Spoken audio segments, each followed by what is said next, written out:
खुलुमबाय आं रिंकु मनि नार्जारी बडलेण्ड इंखं टेलिभिजननि स्टुडिअनिफ्राय फोसावनो सिगांदों मोनसे गोजोनथाव खौरां। बडलेण्ड इंखं टेलिभिजना बानजायनो लादों अल इंडिया लेभेलनि मोसानाय बादायलायनाय बडलेण्ड डान्स मास्टार सीजन 1।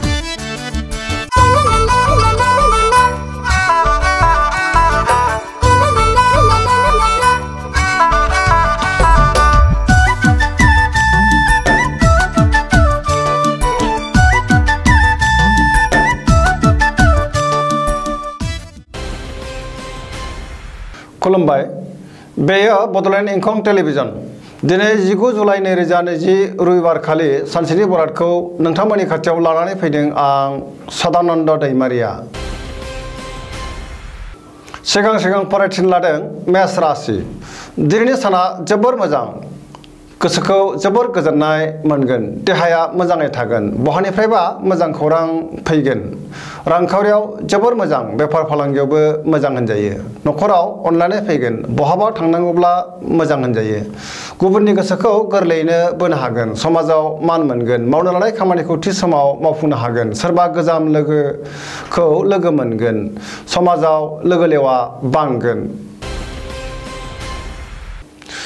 वृष राशि। दिनैनि साना बारा मोजां नङा, गोसोखौ जोबोर उसुखुथु मोनगोन, गुबुननि थाखाय खहा जानांनो हागौ, जाय सुबुंखौ मोजाङै मिथिया बेखौ बारा दाफोथायखाथार,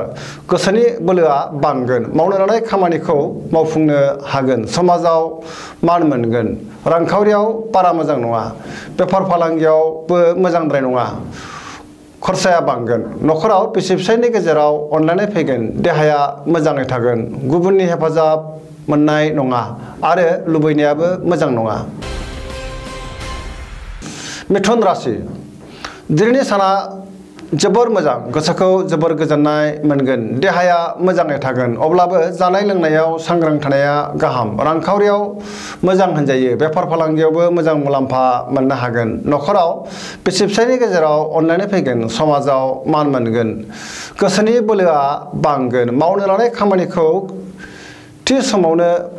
मावफुंनो हागोन, सेंग्रा सिख्लाफ्रा जोबोर रमान्टिक जागोन आरो गोसोनि साननायखौ फोरमायलायनो हागोन, फरायसाफ्रा फरायनायाव गोसो दुंगोन, मोजां खौरां फैगोन। कर्कट राशि। दिनैनि साना बारा मोजां नङा, गोसोखौ जोबोर उसुखुथु मोनगोन, मावनो लानाय खामानिखौ मावफुंनो हानाय नङा, रांखावरियाव मोजांद्राय नङा, बेफार फालांगियाव मोजां नङा होनजायो, देहाया मोजाङै थागोन, गुबुननि हेफाजाब मोननाय नङा, न'खराव अनलायनाय फैगोन, माबा मोनसे बेसेन गोसा मुवा गोमाजानो हागौ, सांग्रां जानाया गाहाम। सिंह राशि। दिनैनि साना बारा मोजां नङा, गोसोआव गुलाय गुजाय साननाय फैगोन, मावनो लानाय खामानिखौ मावफुंनो हानाय नङा, सोरबा लोगोआ खहा खालामनो नाजागोन, सुथुरा बांगोन, रांखावरियाव मोजांद्राय नङा,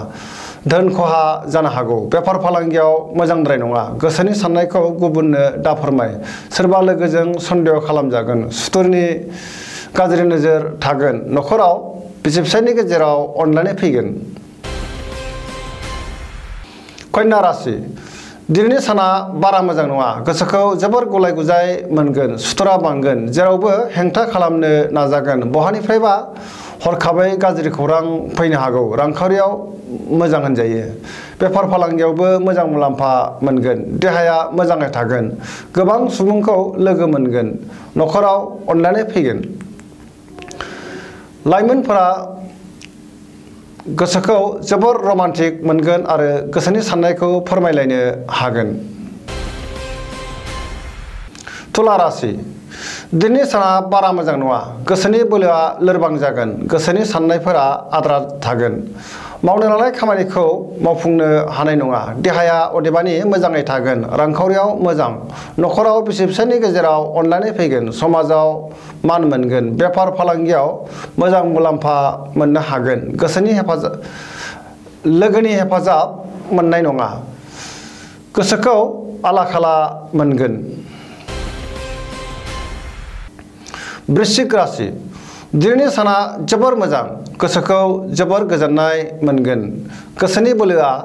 बांगोन, मावनो लानाय खामानिखौ थि समाव